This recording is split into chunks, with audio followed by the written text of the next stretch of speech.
The grand ballroom glittered with 1,000 crystal chandeliers. Roses in shades of cream and blush cascaded from every surface. The wedding reception was in full swing, with guests in designer gowns and tailored suits laughing over champagne that cost more than most people's monthly rent. Julian Crawford stood near the marble pillars, his tall frame relaxed in a crisp blue suit, watching the celebration with the detached amusement of someone who attended too many of these events.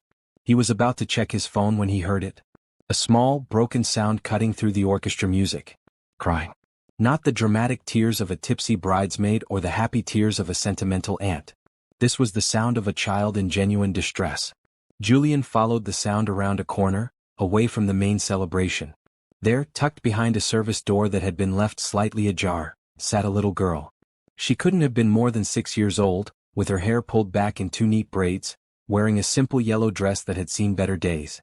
Her small shoulders shook as she pressed her hands against her stomach, tears streaming down her brown cheeks. "Hey there," Julian said gently, crouching down to her level. "Are you okay?" The girl looked up with wide, frightened eyes. She quickly tried to wipe her tears. "I'm sorry. I'm not supposed to bother the guests. Please don't tell my mama. She needs this job." Something cold settled in Julian's chest. "You're not bothering me at all. I'm Julian. What's your name?" "Bella," she whispered. "That's a beautiful name. Bella, why are you crying? Are you hurt?" She shook her head, then seemed to crumble further. Her small voice broke as she admitted, "My tummy hurts so much. I'm so hungry." Julian felt his world tilt. "When did you last eat?" "Yesterday. At school lunch." Bella's tears came faster now. "Mama gave me her breakfast this morning because we only had enough for one. She said she'd eat at the wedding, but they only feed the servers after the guests finish, and that's really late. She told me to wait in the kitchen, but I got so dizzy and my stomach started hurting really bad." The words hit Julian like physical blows. Here, in a room where a single ice sculpture cost enough to feed a family for a month, sat a child who hadn't eaten in nearly 24 hours. Her mother had given her the last of their food and was working this wedding, probably on her feet for hours, also hungry. "Bella, I'm going to help you, okay? Would that be all right?" She nodded, still scared but desperate enough to trust him. Julian stood and immediately flagged down a server he recognized from the catering company. "I need you to bring me a plate of food. Everything that's good for a child. Chicken, pasta, vegetables, bread, fruit, and milk or juice. Bring it to the small room around that corner. Right now, please." The server, noting Julian's commanding tone and expensive suit, nodded quickly and hurried off. Julian returned to Bella and sat down beside her, his back against the wall. "Food is coming. You're going to feel so much better soon." But I don't have money," Bella said, her voice small. "It's already paid for. You don't need to worry about money. Just tell me about yourself while we wait. Do you go to school?" Bella nodded, relaxing slightly at the gentle question. "I'm in 1st grade. I like reading. My teacher says I'm really good at it." "I bet you are. What's your favorite book?" As Bella began to talk about a library book about butterflies, Julian listened with genuine interest. Within 5 minutes, the server returned with a plate piled with food and a glass of apple juice. Bella's eyes went wide. "Is all that for me?" "Every bit of it," Julian confirmed. She didn't need to be told twice. Bella began eating with the kind of hunger that made Julian's throat tight. She tried to maintain manners, clearly taught well by her mother, but the desperation was evident. She ate everything on that plate, and Julian quietly ordered another smaller one, which she also finished. When she finally sat back, some color had returned to her cheeks. She looked at him with gratitude that no child should have to feel for simply being fed. "Thank you so much, Mr. Julian. You're really nice." "You're very welcome, Bella. Now tell me more about your mama." "What's her name?" "Nia Thompson. She's the best mama in the whole world. She works so hard." Bella's small face became serious. "She works at 3 different jobs so we can have our apartment.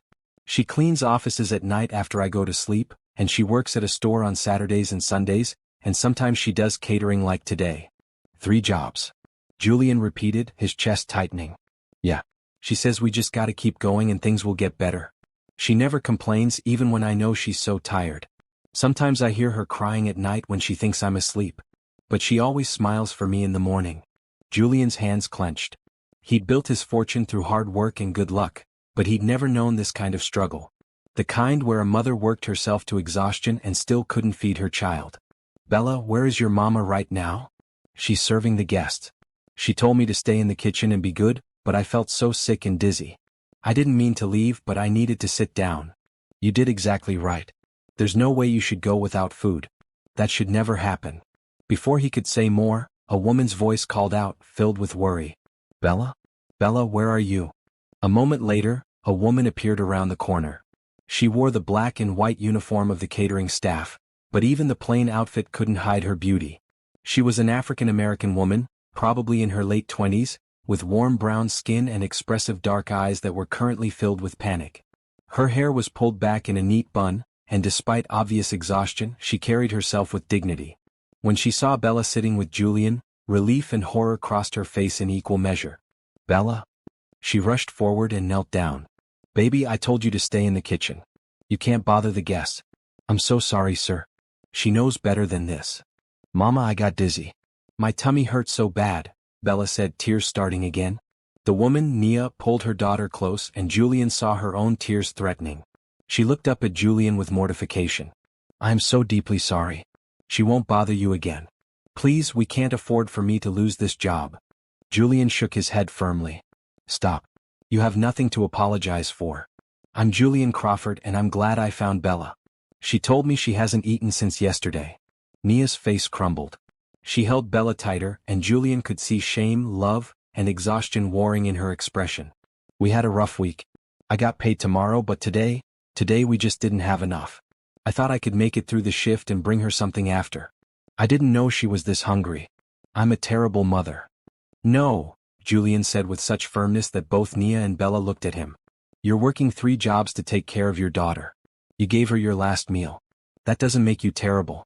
That makes you a good mother doing everything you can in an impossible situation. Nia stared at him, seemingly unable to process kindness from a stranger at her lowest moment. I fed her, Julian continued. She ate well. She's feeling better now. But I think we need to talk. Both of you need help, and I'd like to offer it. Nia's expression shifted to wariness. I don't take handouts. I work for what we have. I can see that. I'm not offering a handout. I'm offering a chance. Please just hear me out. When is your shift over? Not for another 3 hours, Nia admitted quietly. Then take your break now. Sit with me and Bella. Let me buy you both some real food and let's talk about how I can help. If you don't like what I suggest, you can walk away. But please, for Bella's sake if not your own, just listen. Nia looked at her daughter, who was gazing up at her with hope in her eyes. She'd learned to put Bella first above all else. Even above her pride. Okay, she whispered. I'll listen. Have you ever walked past someone struggling and wondered if you should help? What would you do if you saw a hungry child? Drop a comment below with your thoughts, and don't forget to subscribe for more heartwarming stories that will restore your faith in humanity. Julian led them to a quiet corner of the venue's outdoor terrace. The night air was cool and the sounds of the reception were muffled here. He'd arranged for a server to bring out food, proper meals for both Nia and Bella, though Bella insisted she was already full. Nia protested weakly, but the moment the food arrived, Julian could see her resolve crumble. She was as hungry as her daughter had been. He watched as Nia ate with careful dignity, trying not to show how desperately she needed the food. She'd given everything to Bella, and Julian suspected she'd been skipping meals for days, maybe longer. When did you last eat a full meal? He asked gently. Nia swallowed her bite of chicken and looked away. I had some crackers yesterday morning. Mom shares her lunch with me sometimes at school, Bella added innocently. She says she likes to eat with me. Nia's face flushed with embarrassment, but Julian kept his voice kind. How long has it been like this? For a long moment, Nia didn't answer. She focused on her food and Julian thought she might refuse to talk. But then, perhaps because kindness was so rare in her life lately, or perhaps because she was simply too exhausted to keep up the walls, she began to speak. 2 years. It's been 2 years since everything fell apart.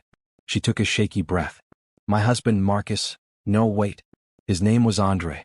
Andre Thompson. He was a construction worker. Good man. Great father. We weren't rich but we were happy. We had a nice apartment, I worked part-time at a bookstore, Bella was in a good daycare. She paused, gathering strength. Bella reached over and held her mother's hand, a gesture so tender and protective that it made Julian's heart ache. This child was too young to be comforting her mother like this. There was an accident at the construction site. A crane malfunction. Andre was killed instantly, along with 2 other workers. Nia's voice cracked. The company fought the compensation claims. We got a small settlement eventually, but by then the medical bills from his last days in the hospital had piled up. I didn't even get to say goodbye properly because I was so worried about money. Julian's jaw tightened, but he said nothing, letting her continue. The bookstore cut my hours. Then they closed down completely. I couldn't afford daycare anymore without Andre's income, so I had to find work that fit around Bella's school schedule or jobs I could do when she was asleep. That's when I started cleaning offices at night. A friend watched Bella while I worked. But then the friend moved away 6 months ago, Bella chimed in, her young voice matter-of-fact about hardships no child should know. So Mama had to stop that job for a while until she found the grocery store job on weekends. A neighbor watches me then. Nia nodded, continuing the story. The catering work is irregular, but it pays better than retail, so I take every shift I can get. Between the 3 jobs, I make enough to keep our apartment and buy food. Usually. But this month the electricity bill was higher than expected because of the heat, and Bella needed new shoes for school. Her feet are growing so fast. She looked down at her daughter's feet, and Julian noticed the shoes were indeed new, simple white sneakers that probably cost $30 but had likely required Nia to make impossible choices. So we've been stretching everything, Nia continued. Rice and beans most nights. Pasta when it's on sale. The food pantry at the church helps sometimes, but there's always someone who needs it more. I thought we could make it to my paycheck tomorrow. I didn't realize Bella was this hungry. I should have known. I should have. You should have what? Julian interrupted gently. Gone without eating even more than you already are? Worked a 4th job? You're doing everything humanly possible. This isn't your fault. Nia looked at him with eyes that had seen too much disappointment to easily believe in kindness. You don't understand. In this city there are thousands of people like us. Millions probably. We're not special. We're just another struggling family. You're not just another anything. You're Nia and Bella Thompson, and you deserve better than this. Bella, who had been listening quietly, suddenly spoke up. Mama works so hard. She helps me with my homework every night even when she's tired. She reads to me before bed. She makes me laugh. She never makes me feel bad about being poor. We're not poor, baby, Nia said automatically. We're just going through a hard time. Mama, I'm 6. I know we're poor. It's okay. You're still the best mama.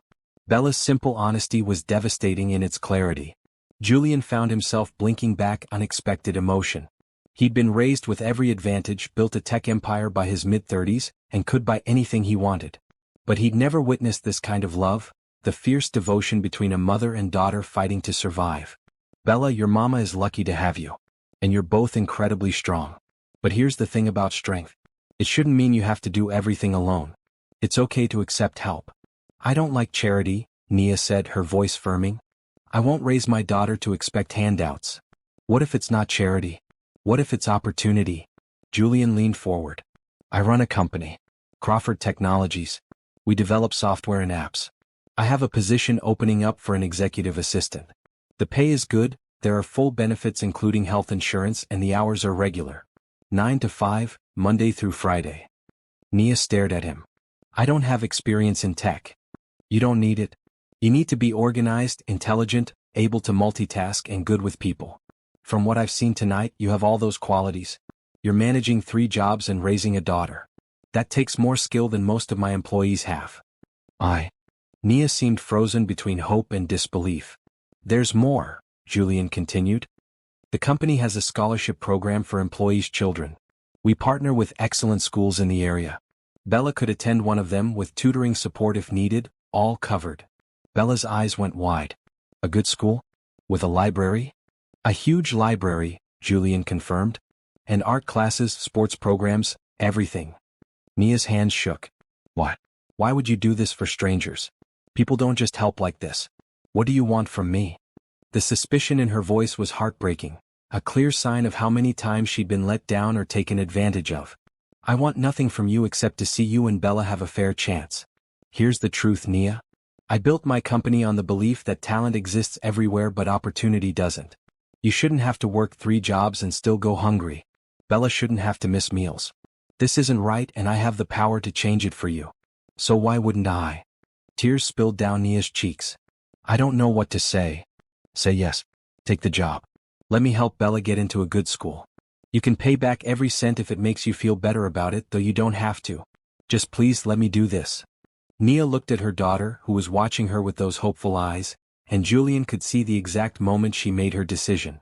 Love won over pride. Yes, she whispered. Yes, we accept. Thank you. Thank you so much. Julian smiled, feeling something warm and unfamiliar in his chest. You're welcome. Both of you. Now let's talk details. When can you start? As they discussed logistics, schedules, and practicalities, Bella fell asleep against her mother's shoulder, finally full and content. Nia held her close, and Julian found himself memorizing the image. A mother's love, resilient and beautiful despite everything trying to break it. He didn't know it yet, but his life had just changed as much as theirs had. Meeting Nia and Bella Thompson would alter everything he thought he knew about what mattered in life. The following Monday morning, Julian arrived at his office earlier than usual. He'd spent the weekend making arrangements. The executive assistant position was real, though he'd adjusted the job description to fit Nia's skills. He'd contacted the school partnership program and expedited Bella's application. He'd even had his lawyer draw up employment contracts that were more than generous. Now he stood in his corner office on the 40th floor, looking out at the city and wondering if Nia would actually show up. He'd given her his personal number and the office address, but he wouldn't blame her if she'd changed her mind. Offers that seemed too good to be true usually were. At exactly 8:30, his receptionist buzzed. Mr. Crawford, there's a Nia Thompson here to see you. Relief and something else, something brighter, flooded through him. Send her in, please. A moment later, Nia walked into his office and Julian's breath caught. She wore a simple green dress that probably came from a discount store, but she carried herself with quiet dignity.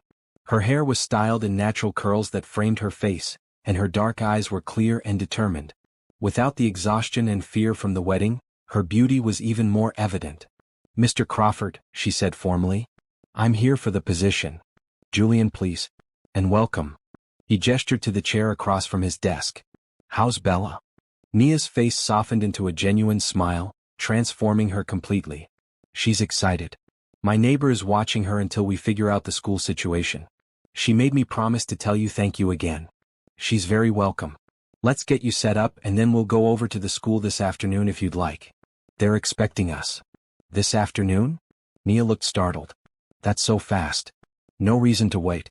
The sooner Bella is settled in a good school, the better. Now let me show you around. Julian led Nia through the office, introducing her to key staff members. He watched as she memorized names, asked intelligent questions, and took mental notes of everything. She had a natural grace with people, putting them at ease despite her nervousness. Her desk would be right outside his office, a position that typically coordinated his schedule, managed communications, and handled confidential matters. As they stood by the desk, Julian pulled out the employment contract. Before you sign, read it carefully. Take your time. Nia sat down and began reading. Julian watched as her eyes widened at the salary figure. It was triple what she'd been making from all 3 jobs combined, and that didn't include the benefits package. This is too much, she said quietly. For an assistant position, this is. It's competitive for this industry and this city, Julian said firmly.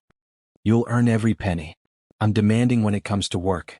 I expect excellence, punctuality, and discretion. But I also believe in paying people what they're worth. Nia looked up at him, searching his face for something. Whatever she found there must have satisfied her because she nodded slowly. I won't let you down. I know you won't. She signed the contract with hands that trembled slightly. When she finished, Julian signed as well and handed her a copy. Welcome to Crawford Technologies, Nia. I think you're going to do great here.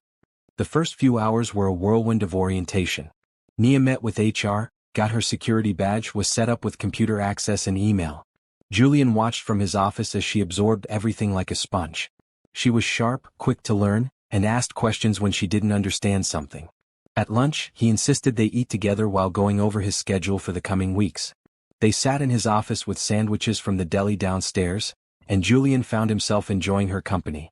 Nia had a quiet sense of humor that emerged when she relaxed, and her observations about the office dynamics were astute. Your head of marketing doesn't like your CFO, she noted casually. Julian raised an eyebrow. What makes you say that? Body language. When they were both in the hallway earlier, she angled herself away from him. And her smile didn't reach her eyes when he spoke. You're very observant. You learn to read people when you're working service jobs. It helps you survive. Nia said it matter-of-factly without self-pity. Well, your observation is correct. They've had disagreements about budget allocations. But they're both good at their jobs, so I let them work it out. At 3 o'clock they left for the school. Nia had been quiet in the car, her nervousness returning. The school was in a beautiful neighborhood with tree-lined streets and well-maintained buildings. The school itself was a modern structure with large windows and colorful murals. Inside they met with the principal, Mrs. Patterson, a warm African-American woman in her 50s wearing a bright red blazer. She welcomed them into her office, which was filled with children's artwork and photos of students. "Miss Thompson, Mr. Crawford, please sit down. I've reviewed Bella's application, and we'd be delighted to have her join us." Nia's eyes filled with tears. "Really? Just like that?" "We've heard wonderful things about her from her current teacher. Her reading scores are excellent, and her teacher noted that she's kind to other students and eager to learn. Those are exactly the qualities we value here." Mrs. Patterson smiled warmly. "Plus, the Crawford Technology Scholarship Program is one we're proud to participate in. We have 12 other scholarship students here and they're all thriving." "When can she start?" Nia asked, her voice thick with emotion. "How about tomorrow? We'll put her in Ms. Garcia's first-grade class. I think they'll be a good fit." After the meeting, as they walked back to the car, Nia suddenly stopped. She turned to Julian and tears were streaming down her face. "I don't know how to thank you. The school, the job, everything. You've changed our lives in 3 days. I don't understand why you're doing this, but I'm grateful. So grateful." Julian felt that unfamiliar warmth in his chest again. "You're welcome. But Nia, you need to understand something. You're changing my life too." She looked at him in confusion. "How could I possibly do that? I've spent the last 10 years building a company and making money. It's been successful, but somewhere along the way I forgot why I started. I wanted to make a difference, to create opportunities. Meeting you and Bella reminded me of that purpose. So really I should be thanking you." Nia shook her head, a small smile breaking through her tears. "You're a strange man, Julian Crawford. I'll take that as a compliment." As he drove her back to her apartment, a modest building in a neighborhood that had seen better days, Julian found himself not wanting to say goodbye. They sat in the car for a moment and Nia turned to him. "I start tomorrow at 8:30, right?" "Right. And I'll pick you and Bella up in the morning so you don't have to worry about transportation to the school." "You don't have to do that." "I know. But I want to meet Bella properly and see her face when she sees her new school. If that's okay with you." Nia studied him for a long moment, and Julian felt like she was seeing more than he usually let people see. Finally she nodded. "Okay. We'll be ready at 7:30. "Perfect.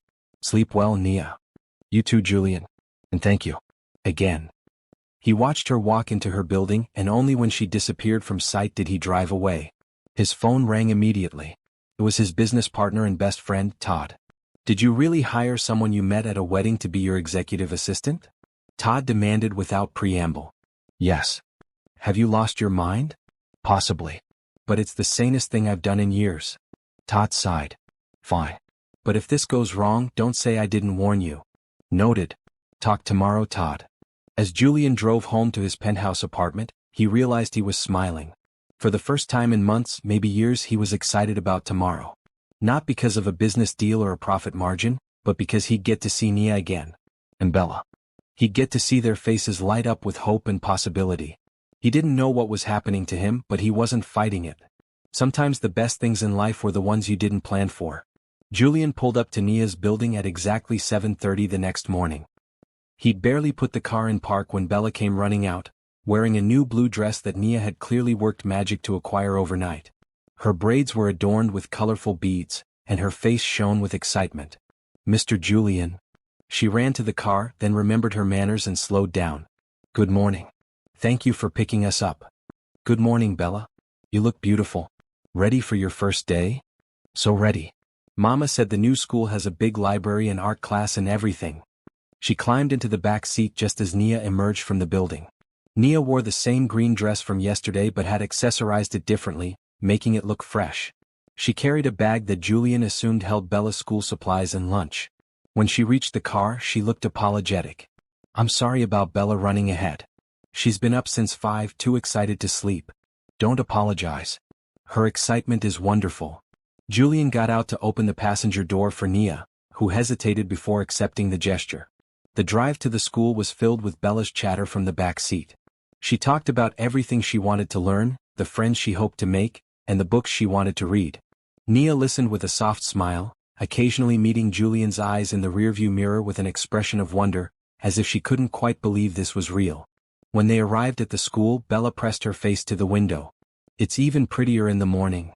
Mrs. Patterson was waiting for them at the entrance, along with a young woman in a cheerful yellow blouse. Bella, I'm so glad to meet you. I'm Miss Garcia and I'll be your teacher.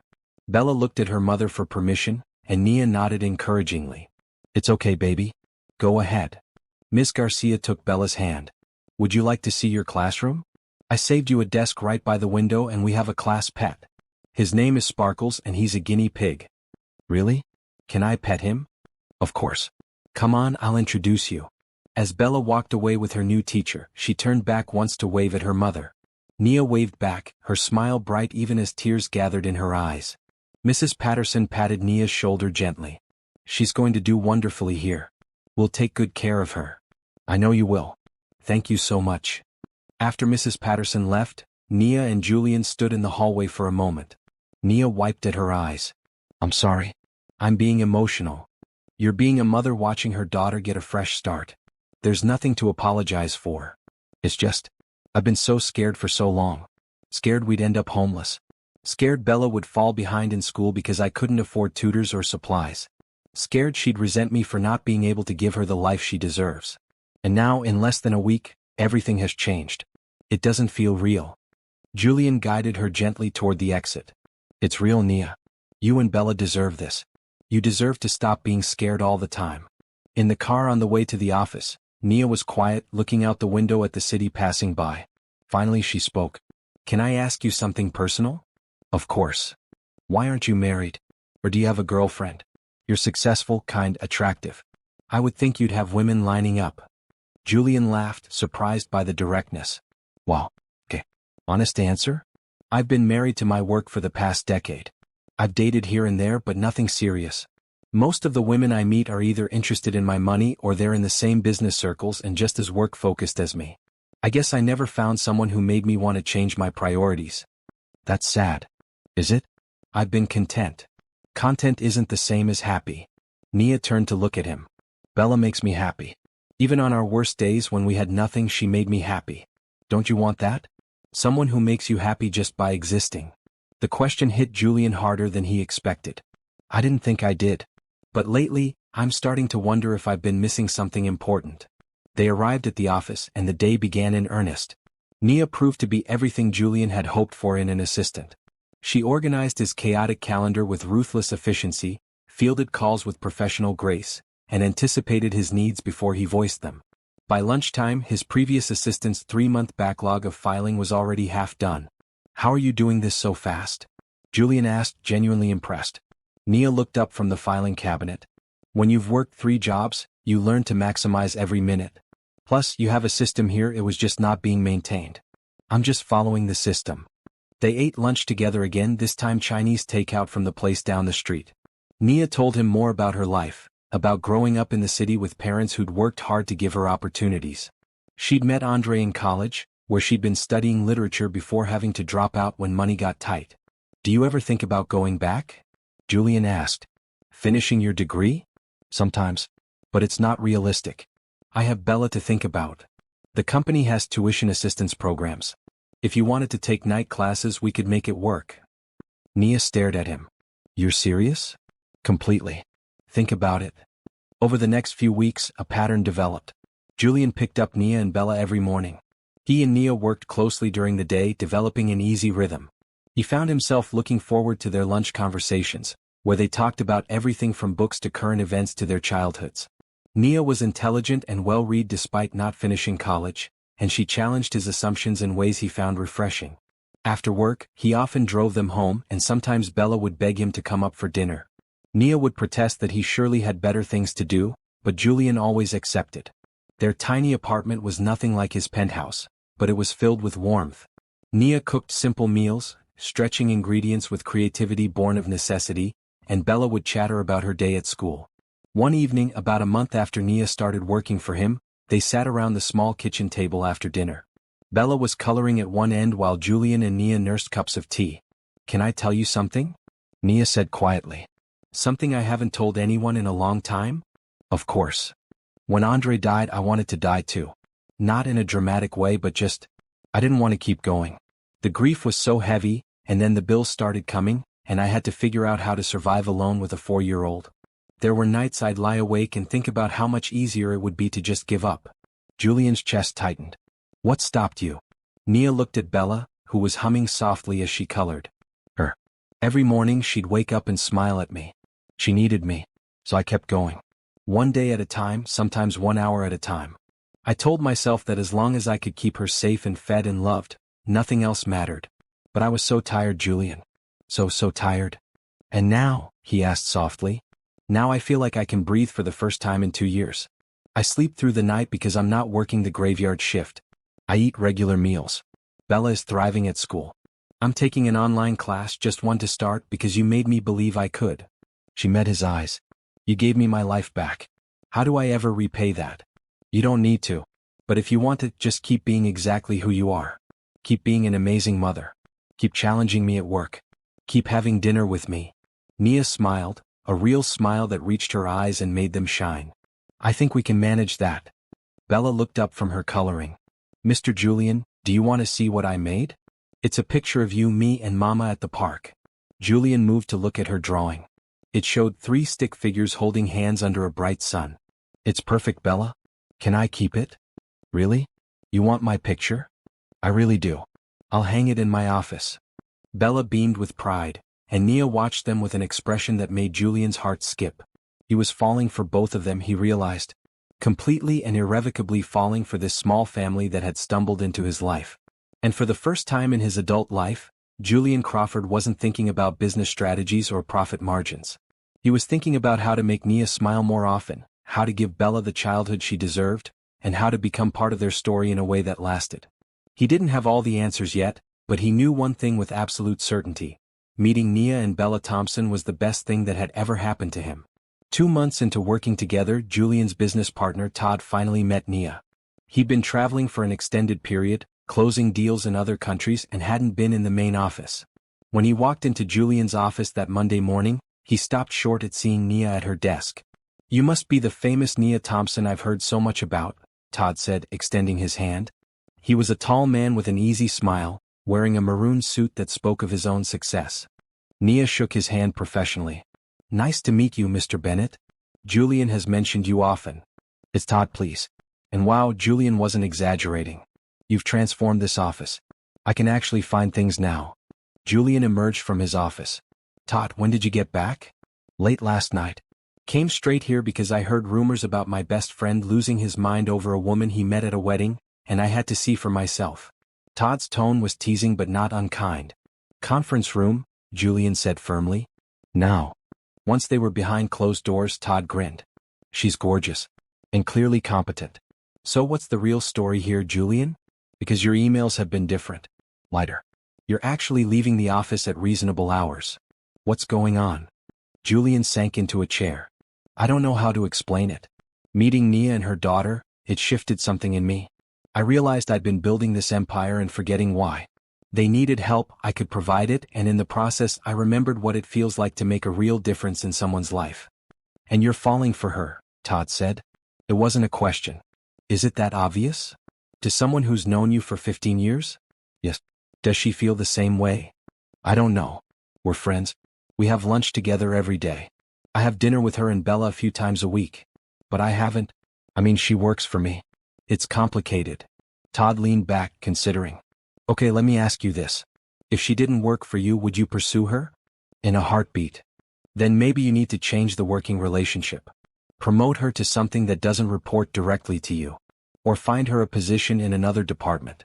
If you have real feelings, you can't ignore them just because of a org chart. Julian hadn't considered that option. You think she'd be okay with that? She might think I'm trying to push her away. Only one way to find out. Talk to her. Be honest. Todd stood up. But Julian, be sure. She's not like the women you usually date. She has a daughter, she's been through real hardship, and she's rebuilding her life. If you're going to pursue this, you need to be all in. No games, no uncertainty. Can you do that? Yes, Julian said without hesitation. I've never been more sure of anything. That evening, Julian picked up Nia and Bella as usual. Bella chattered about her day, a spelling test she'd aced and a new friend she'd made. When they reached the apartment, Nia invited him up for dinner, and Julian accepted, though his stomach was tight with nerves. After dinner, Bella went to her room to do homework, leaving Julian and Nia alone in the small living room. Julian had been rehearsing what to say all afternoon, but now that the moment was here, the words felt inadequate. "Nia, I need to talk to you about something." She looked up from the dishes she was washing, concern crossing her face. "Is everything okay? Am I doing something wrong at work?" "No, you're perfect at work. That's actually part of what I need to discuss." He moved closer, leaning against the counter. "I want to offer you a different position in the company." Nia's hands stilled in the soapy water. "You're letting me go?" "No. The opposite. I want to promote you. There's an opening in our community outreach department. We're expanding our scholarship programs and charity initiatives, and we need someone to coordinate everything. Someone who understands what it's like to struggle, who can identify real need versus people gaming the system. Someone with heart and intelligence. The pay is better than what you're making now, and you'd have your own team." That sounds amazing. But why? I've only been here 2 months. Julian took a breath. "Because I'm falling in love with you and I can't pursue that while you're my direct report. It's not appropriate. So I'm removing that barrier if you're interested in the position. If you're not interested in me, that's okay. The job is yours either way. But I needed to be honest about my feelings." Nia stared at him, her hands dripping water onto the floor. "You're falling in love with me?" "I am. With you and with Bella. You're both incredible, and being around you makes me want to be better. You remind me why money matters, not for having it but for what you can do with it. You've challenged me, inspired me, and made me laugh more in 2 months than I have in years. But I understand if you don't feel the same way. I just needed you to know." Nia dried her hands slowly on a towel, not meeting his eyes. When she finally looked up, there were tears on her cheeks. "I can't fall in love with you, Julian." His heart sank. "Okay, I understand. We can keep things professional." "Let me finish," she interrupted. "I can't fall in love with you because I already have. And it terrifies me." Hope flared in Julian's chest. "Why does it terrify you?" "Because the last time I loved someone this much, I lost him. Because you're this successful, amazing man who could have anyone, and I'm a widow with a daughter and debt and stretch marks and 1,000 reasons you should look somewhere else. Because what if this doesn't last? What if you realize I'm not enough? Bella's already attached to you. If you leave, it would break her heart. It would break my heart." Julian moved to stand directly in front of her, gently taking her hands. "Nia, look at me. Please." She raised her eyes to his, and he saw fear and hope warring in their depths. "I'm not going anywhere. I know you're scared. After what you've been through, that makes sense. But I'm not Andre, and I'm not here temporarily. I want to be part of your life. Part of Bella's life. For real, for the long term. I can't promise nothing bad will ever happen, but I can promise I'll be here through whatever comes. You're not a risk to me. You're the best thing that's ever happened to me." "How can you be so sure?" "Because when I'm with you and Bella, I'm home. I've had the penthouse, the cars, the success, and none of it ever felt like home. But sitting at your tiny kitchen table, eating spaghetti and listening to Bella talk about guinea pigs? That's home. You're home." A tear rolled down Nia's cheek, and Julian brushed it away with his thumb. "So what do you say? Will you take the job? Will you let me take you on a real date? Will you give us a chance?" Nia let out a shaky laugh. "You know what Bella's been asking me for weeks? She keeps asking when you're going to be her daddy. She's already chosen you. Smart kid. So is that a yes?" "Yes. To the job. To the date. To giving us a chance. Yes to all of it." Nia smiled through her tears. "I'm still scared, but I'm choosing hope. I'm choosing love. I'm choosing you." Julian pulled her into his arms, holding her close and feeling her heart beat against his chest. "Thank you. I promise you won't regret this." "Mr. Julian?" Bella's voice came from the hallway. "Are you hugging my mama?" They pulled apart to see Bella standing there in her pajamas, a curious smile on her face. "I am," Julian said. "Is that okay with you?" Bella pretended to think very seriously about it, then broke into a huge grin. "It's very okay. Does this mean you're going to be around even more? If that's all right with you." "Yes." Bella ran over and hugged both of them, wrapping her small arms around their legs.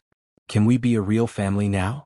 Nia looked at Julian over their daughter's head, and he saw his own emotions reflected in her eyes. Joy, hope, and the beginning of something beautiful. "We already are, baby," Nia said softly. "We already are." Later that night, after Bella had gone to bed and Julian was preparing to leave, Nia walked him to the door. They stood in the hallway reluctant to say goodbye. "When's this date you promised me?" Nia asked. "Saturday? I'll arrange for a babysitter." "No need. My neighbor Mrs. Chin loves Bella. And Bella loves her. Saturday works. It's a date then." Julian smiled, then leaned in slowly, giving Nia time to pull away if she wanted. She didn't. Their first kiss was soft and sweet, full of promise.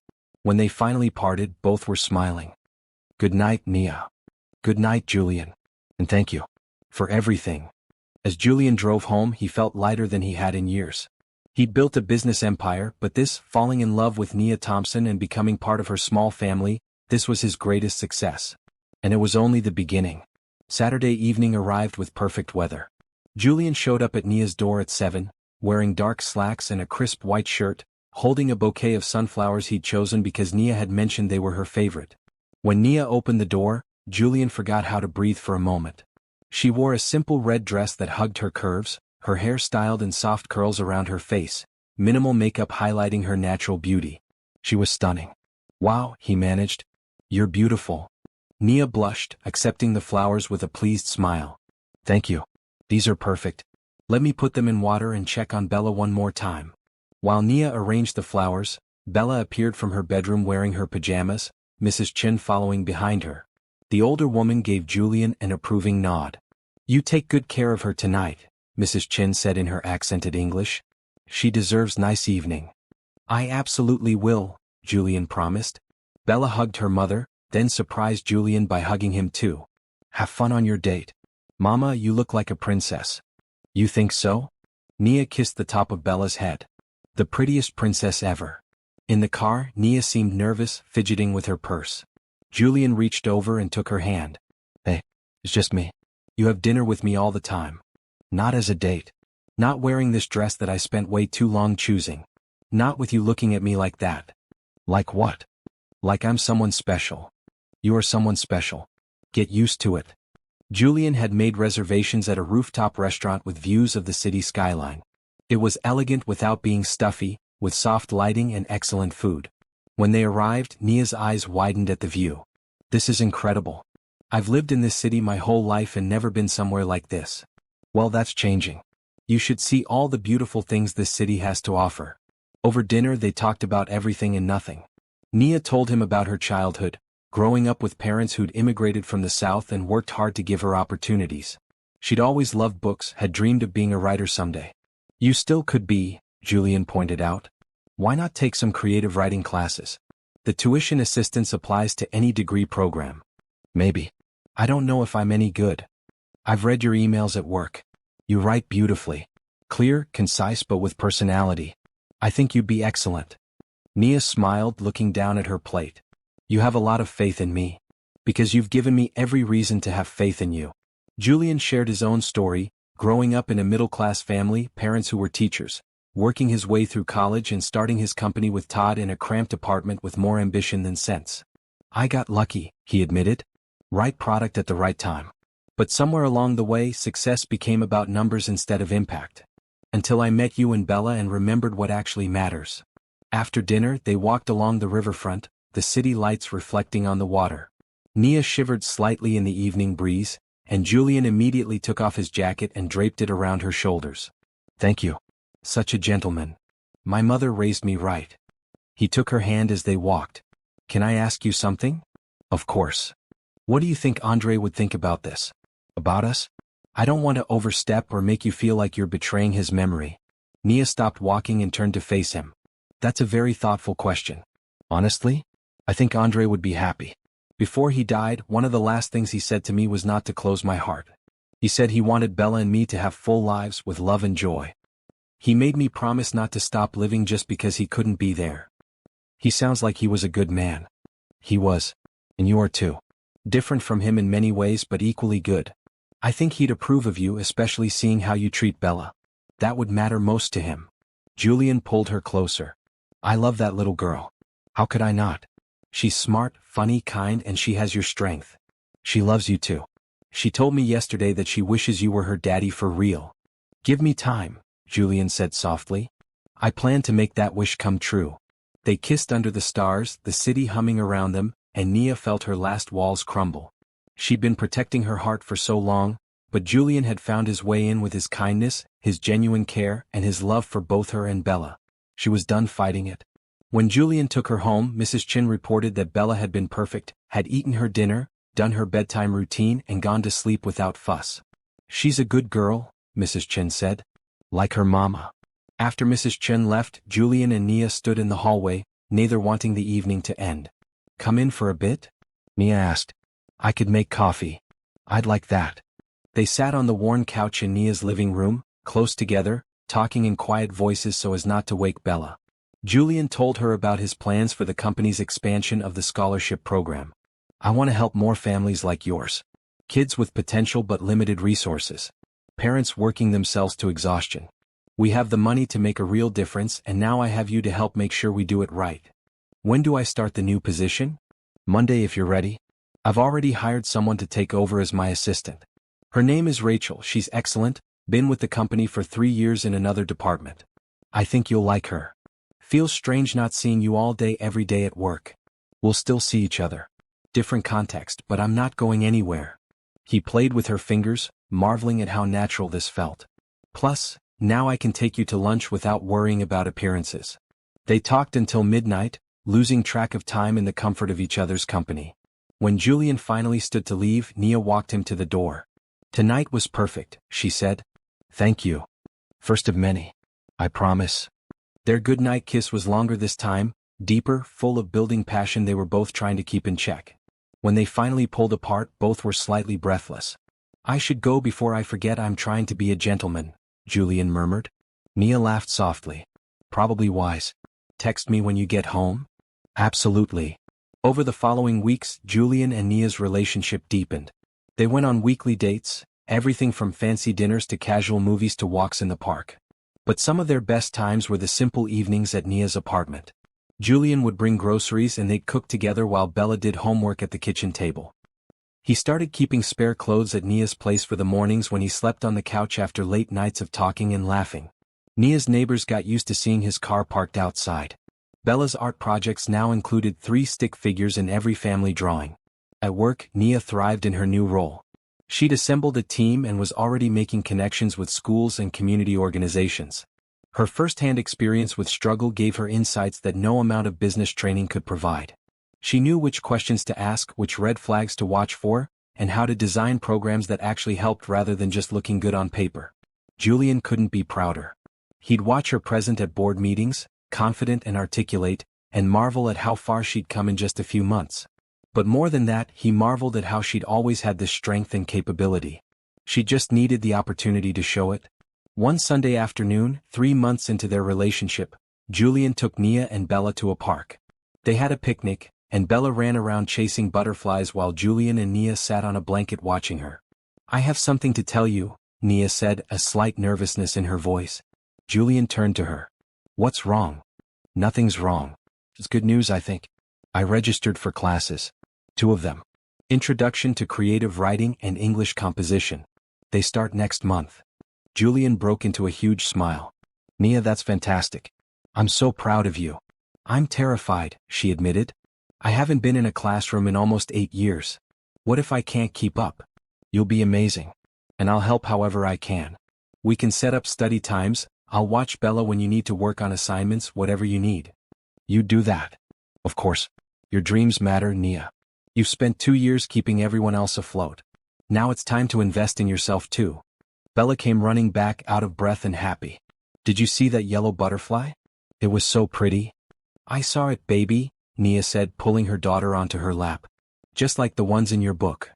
Can we come back here next week? All 3 of us." Julian and Nia exchanged a look, one of those silent communications that couples develop. They were becoming a unit, the 3 of them. A family in all the ways that mattered. "We can come back whenever you want," Julian said. "This can be our spot." As the sun began to set, painting the sky in shades of orange and pink, Julian looked at the 2 people beside him and felt a contentment he'd never known existed. This was what success really looked like.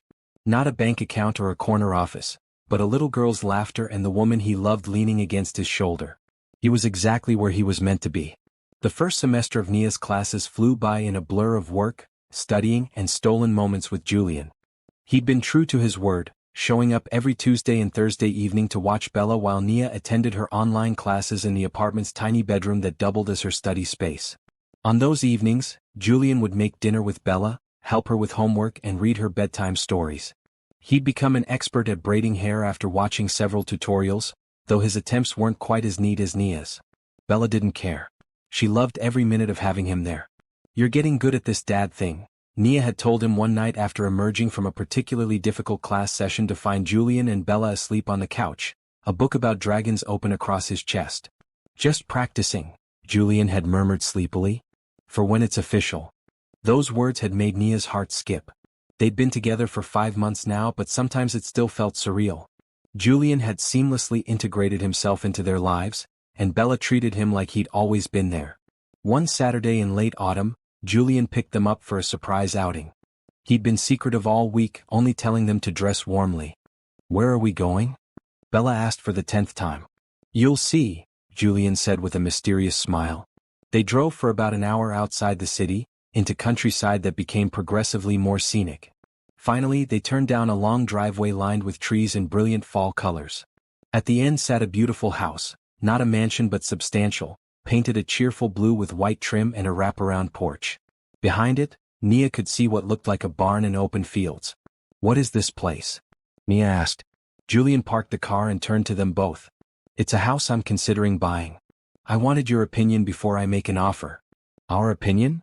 Nia's heart started racing. "Come on, let me show you." The realtor met them at the door, a friendly woman who handed Julian the keys and tactfully said she'd wait in her car. Clearly, Julian had arranged for them to explore alone. The inside was even better than the outside.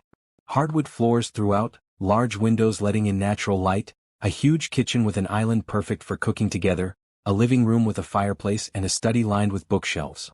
"There are 4 bedrooms upstairs," Julian said, watching Nia's face carefully. "I thought one could be a master, one for Bella, one for guests, and one could be your writing room. A real office where you could work on your stories." Nia's eyes filled with tears. "Julian? Wait, there's more. Come see Bella's room." They climbed the stairs, and Julian opened a door to a spacious bedroom painted a soft green. "We could redecorate however she wants.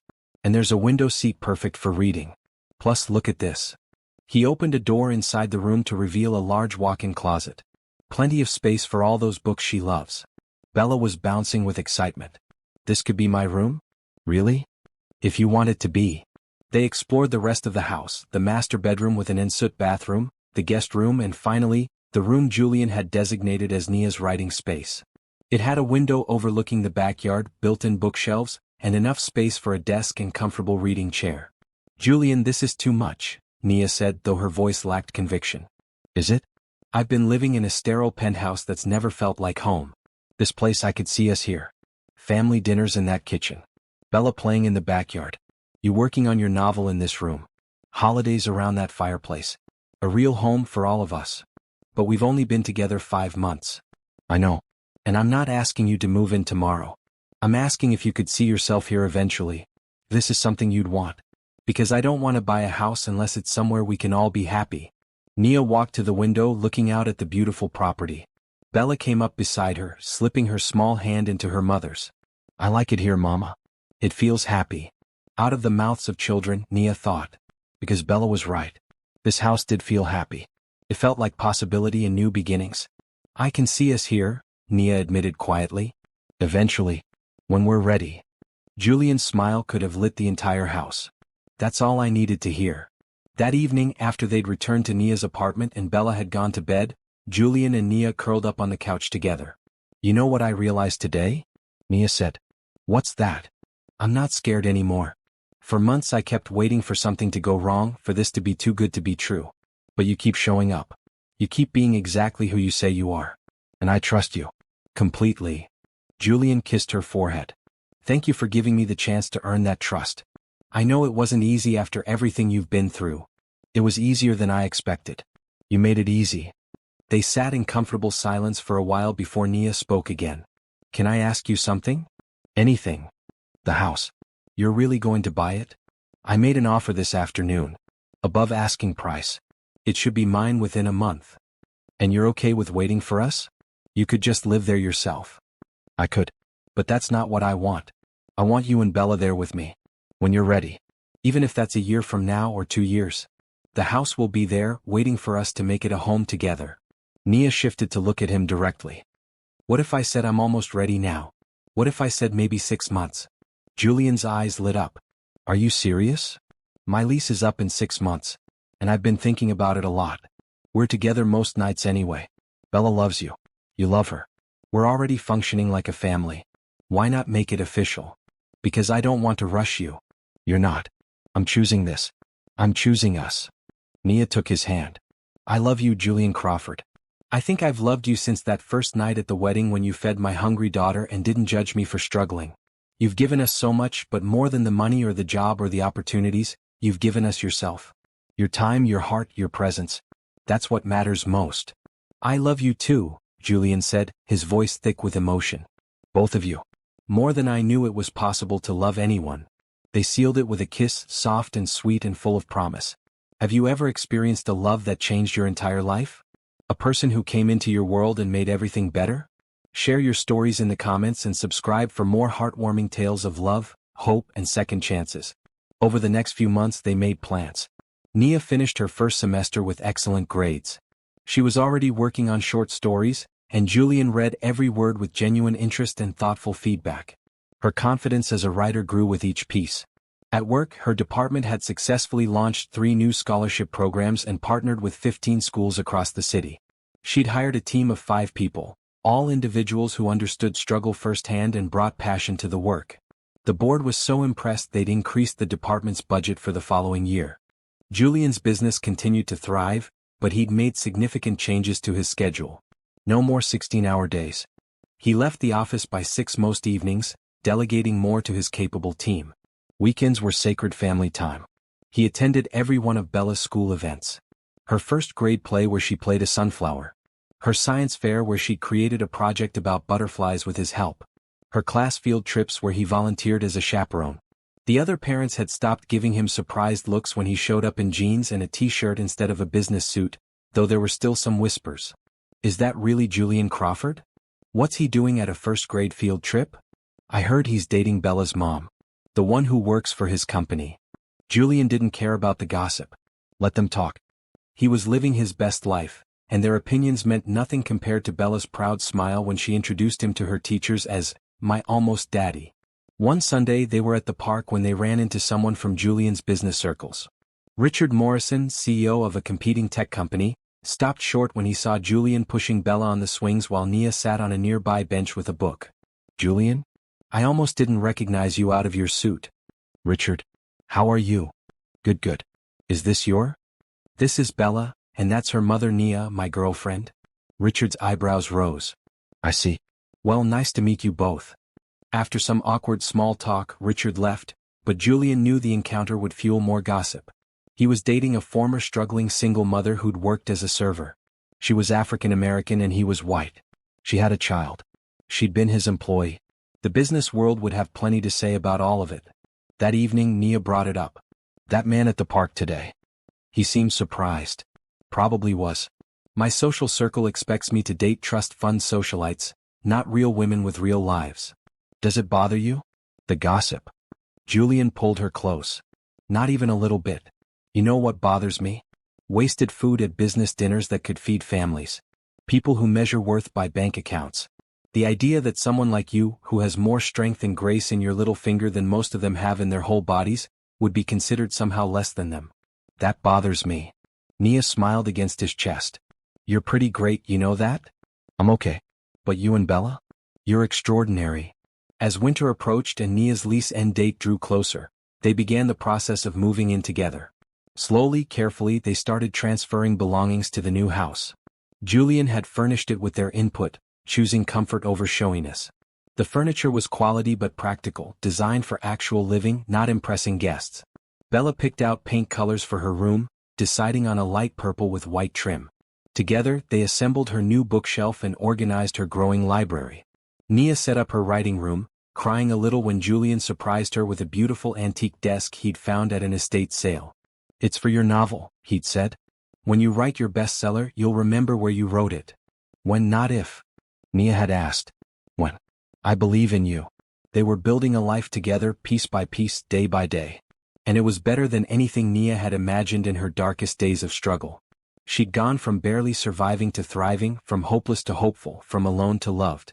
And the best was yet to come. The official move-in day was set for the first weekend of February. Nia had given notice on her apartment, and Mrs. Chen had cried, though she was happy for them. They'd invited her to visit any time, and she'd extracted promises that she could still babysit Bella occasionally. The week before the move, Julian had a major business dinner. A potential investor from overseas was in town, and the meeting was crucial for an expansion Julian had been planning for months. Usually he attended these events solo, but this time he asked Nia to join him. Are you sure? Nia had asked. I don't want to be in the way of business. You won't be. Besides, it's time people in my professional life meet the woman I love. If they have a problem with that, they're not people I want to do business with anyway. Nia agreed, though she was nervous. She bought a new dress for the occasion, a sophisticated maroon one that Julian said made her look stunning. She'd styled her hair professionally and kept her jewelry simple but elegant. The dinner was at an upscale restaurant, the kind with cloth napkins and wine lists longer than Nia's arm. Julian introduced her to everyone as his girlfriend and the director of community outreach for Crawford Technologies. Most people were polite, though Nia noticed some subtle reactions. Raised eyebrows. Exchanged glances. Tight smiles. The investor, a man named Henrik Larsson from Sweden, was charming and genuinely interested in the scholarship programs Nia had developed. They had a good conversation about education access and social mobility, but his business partner, an American named Jeffrey Sterling, was less pleasant. So, Miss Thompson, Jeffrey said during the main course, how exactly did you come to work for Julian's company? I'm always interested in hearing about career trajectories. There was something in his tone that put Nia on edge, but she answered honestly. I was working catering at a wedding where Julian was a guest. He offered me a position as his executive assistant, and I later moved to the community outreach department. From serving food to running a department. Quite a climb. Jeffrey smiled, but it didn't reach his eyes. Must be nice to have connections in high places. Julian's hand tightened on his fork. Nia earned her position through her competence and vision. The scholarship programs she's developed have changed hundreds of lives. I'm sure they have. No offense intended, Miss Thompson. I'm just curious about unconventional career paths. The rest of the dinner continued with increasing tension.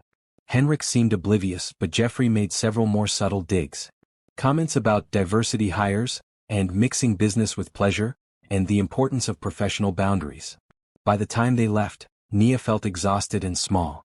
In the car, Julian was furious. I can't believe he spoke to you that way. Tomorrow, I'm calling Henrik and telling him the deal is off if Jeffrey is involved. No, Nia said quietly. Don't do that. This expansion is important for your company. Don't let me mess it up. You're not messing anything up. Jeffrey is a pompous fool who can't stand seeing someone succeed on merit rather than pedigree. But you know what? His opinion doesn't matter. But over the next few days, Nia couldn't shake the feeling that maybe Jeffrey had a point. She'd gone from serving at a wedding to directing a department in less than a year. Yes, she'd worked hard and done well, but she couldn't deny that her relationship with Julian had opened doors that would have stayed closed otherwise. At the office, she started noticing things she'd overlooked before. Whispers that stopped when she entered the break room. Colleagues who were friendly to her face but whose body language suggested otherwise. An email thread she'd been accidentally copied on where someone referred to her as Julian's charity case girlfriend. She didn't tell Julian about any of it. He was already stressed about the investor situation and preparing for the move. She could handle this herself. But things came to a head the Friday before the move. Nia was in a meeting with her team when her assistant knocked and said Julian needed to see her urgently. When she got to his office, she found him pacing, his phone in his hand and anger on his face. What's wrong? She asked. He handed her his phone. On the screen was a gossip website, the kind that covered wealthy business people and society events. The headline read, Tech CEO's Cinderella Story or Conflict of Interest. Julian Crawford's relationship with former employee raises questions. The article was brutal. It detailed how Nia had been struggling financially when Julian met her, suggested that their relationship was inappropriate given the power dynamic, questioned whether she was qualified for her position, and implied that Julian was having a midlife crisis by dating someone so far beneath his usual type. Nia felt sick. Julian, This is garbage. Complete garbage. I'm calling my lawyer. We'll sue for defamation. No. Nia set the phone down. Don't. What do you mean don't? They're attacking you, attacking us. This is unacceptable. It's just words. Suing will make it a bigger story. It'll drag on for months. Is that what you want? I want people to respect you the way you deserve to be respected. But what if they're right? Nia's voice broke. What if I don't deserve this position? What if I'm just your charity project that got out of hand? Julian stared at her in shock. You don't believe that. Don't I? Julian, a year ago I was serving food and cleaning offices. Now I run a department at a major company and I'm moving into a beautiful house with you. It's like a fairy tale, and maybe that's the problem. Maybe I've been living in a fantasy. This isn't a fantasy. You earned everything you have. The job, the respect, all of it. Did I? Or did I just get lucky that you found me attractive and wanted to help? The words hung in the air between them, ugly and painful. Julian's face fell. Is that really what you think? That I gave you opportunities because I was attracted to you? Nia looked away. I don't know what I think anymore. I just know that people are talking and maybe they have a point. Maybe I should step down from my position. Move back to my apartment. Put some distance between us professionally. You're breaking up with me because of a gossip article? I'm not breaking up with you. I'm trying to protect both of us. Your company's reputation matters. My integrity matters. If people think I slept my way into this job, then they're idiots who don't know you at all. Julian's voice rose. Nia, you're one of the smartest, most capable people I know. Yes, I helped you get your foot in the door, but you're the one who ran with it. You've built programs that are actually making a difference. You've inspired your team. You've exceeded every expectation. That's all you, not me. Nia felt tears streaming down her face. But what about Bella? She's already calling you her almost daddy. She's excited about the move. If this blows up, if your business suffers because of me, if I lose my job and we lose the house, I can't do that to her. I can't build her hopes up just to have everything fall apart again. Julian moved to her, taking her shoulders gently. Listen to me. Nothing is falling apart. This is just noise. People who have nothing better to do than tear down others. But we're stronger than that. You're stronger than that. Don't let them win. I'm scared, Nia whispered. I'm scared that you'll wake up one day and realize I'm not worth all this trouble. That you could have someone easier, someone who fits into your world without all these complications. You are my world. You and Bella. Everything else is just noise. They stood there, holding each other, while Nia cried out her fears and Julian whispered reassurances. Outside the office, through the glass walls, Nia knew people were watching. She knew this moment would feed more gossip. But in Julian's arms she found the strength to not care. Finally she pulled back and wiped her eyes. I'm not quitting my job. And I'm not calling off the move. But Julian, you need to be sure about us. Really sure. Because once we take this next step, there's no going back. Bella will be hurt if things don't work out. I'll be hurt. So if you have any doubts. I don't, Julian said firmly. Not a single one. Do you? Nia searched her heart, looking past the fear and insecurity to the truth underneath. She loved Julian. He'd proven himself again and again through actions, not just words. He'd shown up for Bella, for her every single day. He'd been patient with her fears, supportive of her dreams, and unwavering in his commitment. No, she said finally. No doubts. Just fear. But I'm done letting fear make my decisions.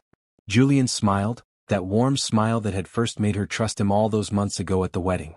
Then we face this together. Let them talk. Let them question. We know the truth, and that's what matters. That night, they had dinner with Bella at Nia's apartment. She chattered happily about packing her toys and which stuffed animals would go in which room of the new house. She'd drawn pictures of their family in their new home, stick figures holding hands in front of a blue house. Watching her daughter's joy, Nia felt her resolve strengthen. This little girl deserved happiness. Nia deserved happiness. And Julian, who'd opened his heart to both of them, deserved to have them in his life without apology. After Bella went to bed, Nia and Julian sat together on the couch. Tomorrow we start moving, Nia said. Are you ready for this? For all of it? The gossip, the questions, the complications. Julian kissed her forehead. I've never been more ready for anything in my life. Bring on the complications. We'll handle them together. And in that moment, Nia believed him. Whatever challenges lay ahead, they would face them as a team, as a family. And that was stronger than any gossip, any judgment, any obstacle. Love had already won. The rest was just details. Moving day arrived with clear skies and cold February air. Julian had hired professional movers, but he, Nia, and even Bella helped, everyone wearing comfortable clothes and working together to transport the final items from the apartment to their new home. Mrs. Chen stood at the building's entrance, tearfully waving goodbye. "You come visit me, okay? And bring Bella. I'll make her favorite dumplings." "We will, I promise," Nia said, hugging the older woman who'd been such a help over the years. By evening, most of the unpacking was done. Bella's room was set up with her bed, books, and toys. The kitchen was functional. Their bedroom had the basics. The rest could wait. They ordered pizza for dinner and ate sitting on the floor of the living room since they hadn't set up the dining table yet. Bella was exhausted but happy, eventually falling asleep on Julian's lap while they talked quietly. "She's out," Julian said with a soft smile, looking down at the sleeping child. "Let me put her to bed." Nia scooped Bella up, carrying her daughter to her new room and tucking her in under the purple comforter they'd chosen together. When she returned to the living room, Julian had cleaned up the pizza boxes and was standing at the large window, looking out at their property. "What are you thinking?" Nia asked, coming to stand beside him. "That this feels right. More right than anything else in my life." He turned to her. "I love you, Nia. I love the life we're building. I love you too." They stood there, holding each other, watching the stars come out over their new home. Nia felt a peace she hadn't experienced in years. This was where she was meant to be. The following Monday, Nia was back at work, energized and focused. She'd made her decision to stay, to fight for what she'd built, and she threw herself into her projects with renewed determination. Her team responded to her confidence, and they made significant progress on a new initiative to expand their programs to rural areas. Julian, meanwhile, had decided to address the gossip head-on. He called a company-wide meeting for Friday afternoon, which was unusual enough that it had everyone buzzing with speculation. When Friday arrived, the entire company assembled in the main conference center. Julian stood at the front, confident and calm. Nia sat in the audience with her team, her heart pounding with nervousness about what he might say. "Thank you all for coming," Julian began. "I know there's been a lot of talk lately about my personal life and its intersection with this company. I want to address that directly because I believe in transparency." The room was silent, everyone leaning forward with interest. "About 8 months ago, I met an extraordinary woman at a wedding. She was working as a server, struggling to make ends meet as a single mother. She had no connections, no advantages, just intelligence and determination and a fierce love for her daughter. I offered her a job because I saw her potential. She has exceeded every expectation." He paused, his eyes finding Nia in the crowd. "That woman is Nia Thompson, our Director of Community Outreach. Some of you have questioned whether her position is deserved, whether our relationship represents a conflict of interest. Let me be absolutely clear. Nia earned her position through her competence, her vision, and her results. The scholarship programs she's developed are changing lives. The partnerships she's built are expanding our reach. The team she's assembled is doing exceptional work." Julian's voice grew firmer. "Yes, Nia and I are in a relationship. Yes, she works for this company. But she reports to the head of our social programs division, not to me. There is no direct reporting relationship, no conflict of interest. What there is a brilliant woman doing outstanding work while also being the person I love." Several people shifted uncomfortably, but others were nodding. "I've heard the whispers," Julian continued. "The questions about her qualifications. The suggestions that she's a charity case. Let me tell you about charity. Charity is giving someone a handout and walking away feeling good about yourself. What I did was give someone an opportunity. What Nia did was take that opportunity and build something remarkable. Those are not the same thing." He looked around the room, making eye contact with different people. "This company was founded on the principle that talent exists everywhere but opportunity doesn't. We've built our success on finding smart people from all backgrounds and giving them the tools to excel. Nia is a perfect example of that principle in action. She didn't need to be rescued. She needed a chance to show what she was capable of. And she's proven herself beyond any doubt." Nia felt tears prickling her eyes, but she kept her head high. "If anyone has a problem with my relationship with Nia, if anyone thinks it's inappropriate or undermines her credibility, I want you to know 2 things. First, I will not apologize for loving someone extraordinary. Second, if you can't evaluate Nia's work based on its merits rather than her relationship with me, that says more about you than it does about her." Julian's expression softened slightly. "I'm grateful to Nia for coming into my life. She's made me a better person and a better leader. She's reminded me why this company exists. To create opportunities and make a difference. I'd like to think that some of you have seen that change in me over the past few months. I'm more balanced, more focused on what matters, more committed to our mission rather than just our bottom line. He smiled. So yes, I'm dating Nia Thompson. I'm in love with her. I'm building a life with her and her daughter. And I'm not hiding it or apologizing for it. If that makes anyone uncomfortable, I'm sorry you feel that way. But it won't change. The room was quiet for a long moment. Then, from the back, someone started clapping. It was Rachel, Julian's current executive assistant. Others joined in and soon most of the room was applauding. Not everyone Nia noticed. But enough. More than enough. After the meeting, Nia was surrounded by co-workers offering support. Some apologized for the gossip. Others shared their own stories of finding love in unexpected places. Her team hugged her, telling her how proud they were to work for her. When the crowd finally cleared, Nia found Julian in his office. He was standing by the window again looking out at the city. That was quite a speech, she said. He turned to her. I meant every word. I'm done letting other people's small-mindedness affect us. I'm done with you doubting yourself because of what they think. You're amazing, Nia. It's time you fully believe that. She crossed the room and wrapped her arms around him. Thank you. For defending me. For believing in me. For loving me enough to put yourself out there like that. Always. I'll always defend you, always believe in you, always love you. They stood there, holding each other, and Nia felt the last of her doubts crumble away. Julian had just publicly declared his love for her in front of his entire company. He'd addressed the gossip head-on, defended her capabilities, and made it clear he wasn't backing down. You know what? Nia said, pulling back to look at him. I think we're going to be okay. Better than okay. I know we are. We're going to be great. That evening they picked up Bella from school together. She bounded out of the building with her usual enthusiasm, her backpack bouncing on her shoulders. Guess what? She said as she climbed into the car. I told everyone about our new house and how big my room is and about the yard where we can play. And Jessica said her mom wants to meet you guys because you sound really nice. Nia and Julian exchanged amused looks. Leave it to Bella to be their best public relations. That sounds great, honey, Nia said. We'd love to meet Jessica and her mom. At home they cooked dinner together in their new kitchen. It was spacious enough that all three of them could work without bumping into each other. Bella helped make a salad while Julian grilled chicken and Nia prepared pasta. They worked in comfortable harmony, talking about their days, laughing at Bella's stories about school. After dinner they watched a movie together on the couch, Bella nestled between them. Halfway through she fell asleep, and Julian carried her up to bed while Nia cleaned the kitchen. When he came back down he found Nia standing at the kitchen sink, looking out the window at the backyard where moonlight illuminated the open space. What are you thinking about? He asked, coming up behind her and wrapping his arms around her waist. About how far we've come. About how different my life is now compared to a year ago. About how grateful I am. She turned in his arms to face him. You changed everything for us, Julian. And I know we've had some bumps, but I want you to know that I see you. I see the man you are, the sacrifices you make, the way you love us. And I'm all in. Completely, totally, no more doubts, all in. Julian cupped her face in his hands. That's all I ever wanted. For you to be sure. For you to know that this is real and permanent and forever if you'll have me. I'll have you. Today, tomorrow, always. They kissed, soft and sweet at first, then deeper, more passionate.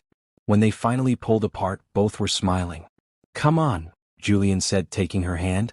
Let's go check on our daughter and then get some rest. We have the whole weekend ahead of us. I was thinking we could start working on that garden you mentioned wanting. Our daughter, Nia repeated, loving the sound of that. I like the sound of that. Get used to it, Julian said with a grin. Because that's how I think of her. Our daughter. My daughter. If you'd let me make it official. Nia's heart skipped. Are you asking what I think you're asking? Not yet. But soon. When the time is right. When you're ready. But know that I want it all with you, Nia. Marriage, family, forever. All of it. Soon, Nia agreed.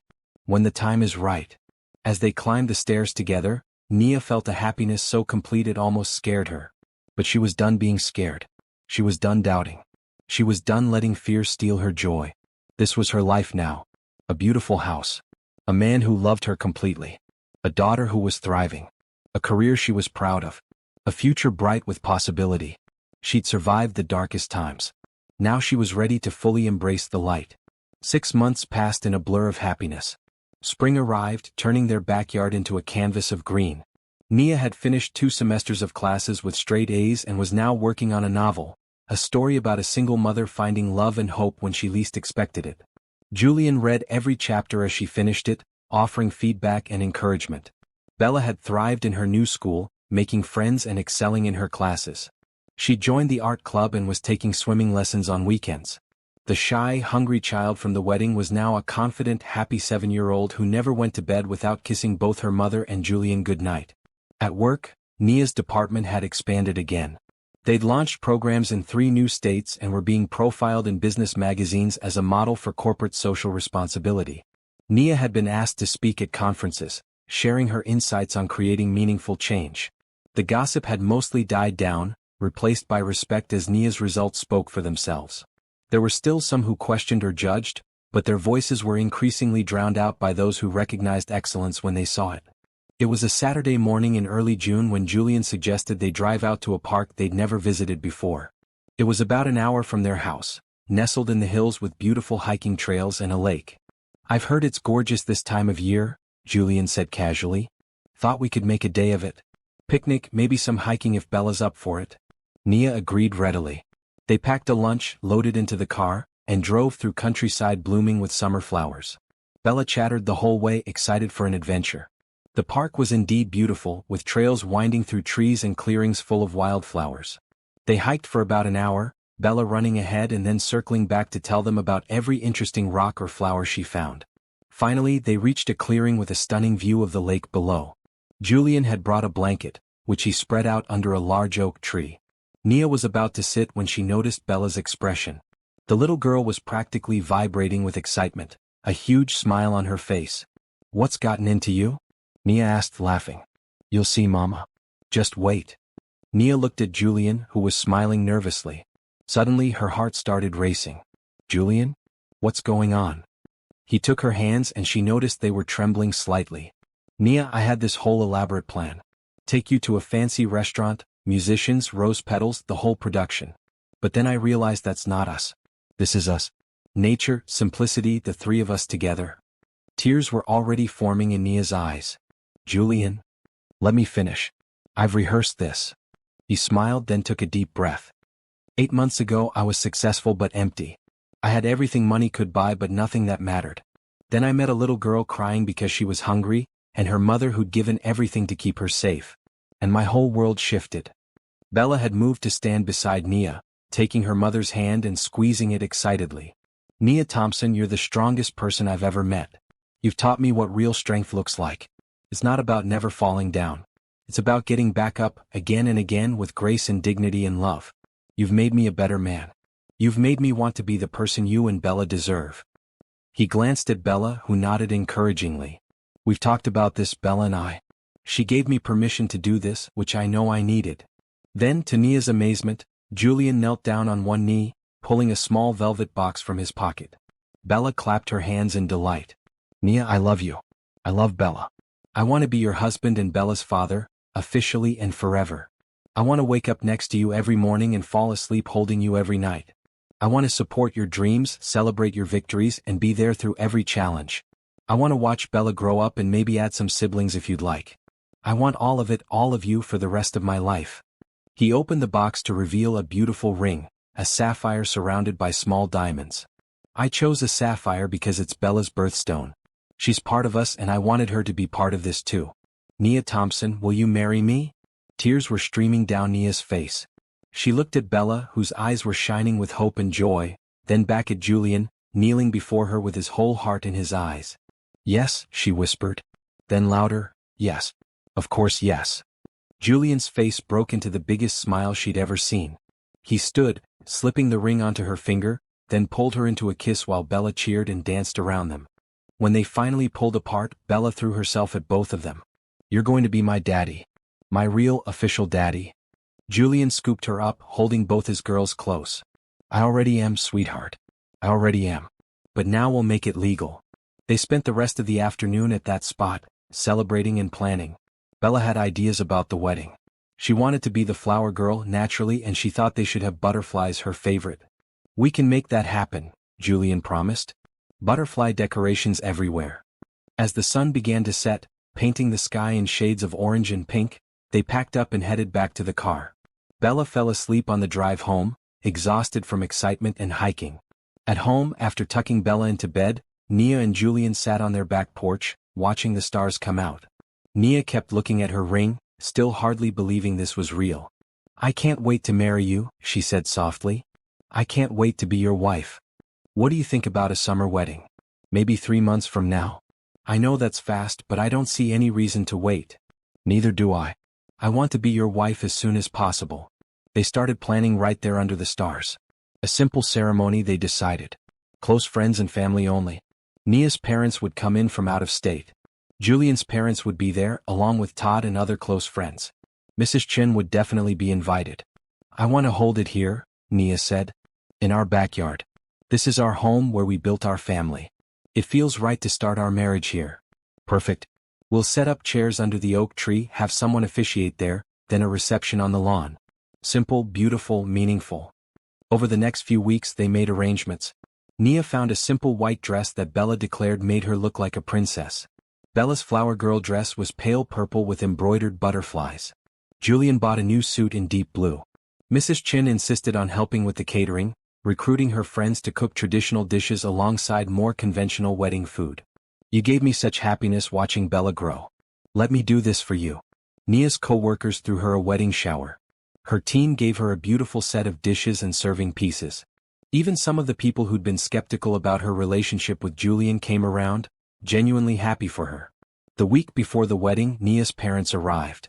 Her father, a tall man with graying hair and a warm smile, hugged Julian tightly. "You take care of my girls," he said. "They're precious." "I will, sir. I promise." Nia's mother cried when she saw the house, the life Nia had built. "Baby, I'm so proud of you. You've come so far." The night before the wedding, following tradition, Julian stayed at Todd's place. Nia had a girls' night with her mother, Mrs. Chin, and Bella. They painted their nails, watched movies, and talked about the future. "Are you scared, Mama?" Bella asked as they were getting ready for bed. "Not even a little bit." "Are you?" "No. I'm just happy." "Mr. Julian? I mean Daddy, he's the best." "He is. And tomorrow he'll officially be your daddy." Bella smiled sleepily. "I knew he would be. From that first night when he fed me at the wedding. I knew he was going to be my daddy someday." The wedding day dawned clear and beautiful. By 4 in the afternoon, chairs were set up in the backyard, decorated with white and purple ribbons and butterfly ornaments. Friends and family filled the seats, about 50 people in total. Julian stood under the oak tree with Todd as his best man, looking nervous and excited. The officiant, a friend of Julian's who'd been ordained online specifically for this occasion, waited beside them. The music started, a simple acoustic guitar. First came Bella, walking carefully and seriously, dropping purple and white flower petals from her basket. She wore her butterfly dress and a crown of flowers in her hair. When she reached Julian, she gave him a thumbs up before taking her place to the side. Then Nia appeared at the end of the aisle on her father's arm. Her dress was simple but elegant, flowing white fabric that caught the late afternoon sun. Her hair was styled in soft curls with a few flowers tucked in. She carried a bouquet of sunflowers and purple irises. When Julian saw her, his eyes filled with tears. She was the most beautiful thing he'd ever seen, and in moments she would be his wife. The ceremony was short and sweet. They'd written their own vows. Julian went first. "Nia, you and Bella walked into my life when I needed you most, though I didn't know it then. You taught me what love really means. Not grand gestures or expensive gifts, but showing up every day. Being present. Caring deeply. I promise to be the partner you deserve, the father Bella deserves, and to never take for granted the gift of your love. I promise to support your dreams, celebrate your strength, and remind you every day how extraordinary you are." Nia took a shaky breath, tears already falling. "Julian, you saw me when I was invisible to the world. You saw past the struggle to the person I was trying to be. You gave us not just opportunities but hope. You showed Bella what a good man looks like, and you showed me that it's safe to open my heart again. I promise to love you fiercely, support you completely, and build a life with you that honors the journey that brought us together. Thank you for choosing us. Thank you for being exactly who you are." There wasn't a dry eye in the audience. The officiant smiled. "By the power vested in me, I now pronounce you husband and wife. Julian, you may kiss your bride." Julian pulled Nia close and kissed her softly, sweetly as their friends and family erupted in applause. Bella jumped up and down, clapping and cheering. "I also have one more thing," the officiant said. "Julian has requested to make another promise today." Julian knelt down in front of Bella, who looked at him with wide eyes. "Bella, I promise to be the best dad I can be. To read you stories, help with homework, attend every school event and always make you feel loved and safe. I promise to love your mom and always treat her with respect. And I promise that you'll always be my daughter no matter what. Would it be okay if I officially adopted you? So you can be Bella Crawford if you want." Bella launched herself at him, hugging him tight. "Yes, yes, Daddy. I want that so much." Julian held her, his face buried in her hair, overcome with emotion. Nia was crying openly now, as were many of the guests. The reception was joyful and relaxed. They ate Mrs. Chen's amazing food and cake from Nia's favorite bakery. They danced on the lawn as the sun set, first Julian and Nia's first dance, then Julian dancing with Bella, then Nia dancing with her father. Toasts were made. Todd told embarrassing stories about Julian's early business days. Nia's mother talked about her daughter's strength through hard times. Mrs. Chen cried and talked about watching Bella grow. As the evening wound down and guests started to leave, Nia found herself standing with Julian and Bella under the fairy lights they'd strung up, watching the last of the sunset. "Happy?" Julian asked, his arm around her waist. "Beyond happy. This is everything I didn't know I was allowed to dream of." "Well, get used to it, Mrs. Crawford. Because this is just the beginning." 6 months later, on a cold December evening, Nia sat at her writing desk in the room Julian had prepared for her. Her novel was finished, and she'd signed with a literary agent who was shopping it to publishers. Responses had been positive. Bella was doing homework at the kitchen table, occasionally calling out questions that Julian would help her answer. Nia could hear their voices, the easy way they interacted, and her heart swelled.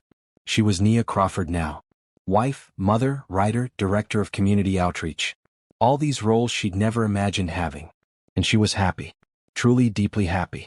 There was a knock on her study door. "Come in," she called. Julian entered with a mug of tea for her. "Thought you might need this. How's the editing going?" "Good. Really good." She accepted the tea with a grateful smile. "I think this might actually happen. The book might actually get published." "Of course it will. It's brilliant." He kissed the top of her head and Nia caught his hand, keeping him there a moment longer. "Julian, I need to tell you something." His expression shifted to concern. "What's wrong?" "Nothing's wrong. Everything's right. I'm pregnant." Julian's eyes went wide. We're really? Really? I took the test this morning. I wanted to be sure before I told you. We're having a baby." Julian let out a whoop of joy, then caught himself and lowered his voice. "Sorry? We're having a baby? Bella's going to be a big sister?" "She is. Are you happy?"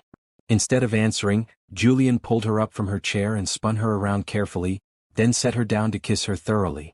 "I'm beyond happy. I'm the luckiest man alive." Bella appeared in the doorway. "Why are you guys being weird and happy?" Julian and Nia exchanged a look. "Come here, sweetheart," Nia said. "We have something to tell you." Bella came over looking curious. "How would you feel about being a big sister?" Julian asked. Bella's eyes went wide. "Really? I'm going to have a baby brother or sister?" "You are. Is that okay?" "Okay? It's the best thing ever." Bella hugged them both. "Can we name the baby Butterfly if it's a girl?" Nia laughed. "We'll consider it." As they stood there, the three of them soon to be four, Nia thought back to that night at the wedding. The night her daughter had cried from hunger, the night Julian had shown them kindness when they needed it most, the night everything had changed. She'd been so scared then. Scared of losing everything, of failing Bella, of never finding her way out of the struggle. But she'd survived. More than survived. She'd thrived.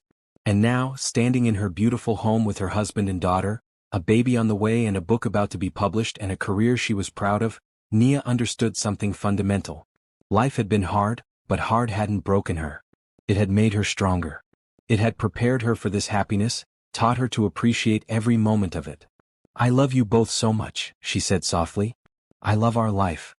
"We love you too, Mama," Bella said. "Always," Julian added, kissing her forehead. Outside, the first snow of winter began to fall, covering their yard in white. Inside, their home glowed with warmth and light and love. This was their happy ending. Or rather, their happy beginning. Because the best was still to come. Years later, when Nia's book became a bestseller and she was interviewed about her journey from struggling single mother to successful author, she would always credit three things: her daughter's love, her own refusal to give up, and the kindness of a stranger at a wedding who saw her worth when she couldn't see it herself. Love saved me, she would say. Not romantic love, though that was part of it, but love in all its forms. The love of a mother for her child. The love of a good man for both of us. The love of community and second chances and believing in possibilities. That's what changed everything. Love, kindness, and hope. Those are the forces that can transform a life. And she would be right. Because in the end, that's exactly what happened. A little love, a lot of kindness, and hope when it was needed most. That was all it took to turn a tragedy into a triumph, a struggle into a success story, and a chance meeting into a lifetime of happiness.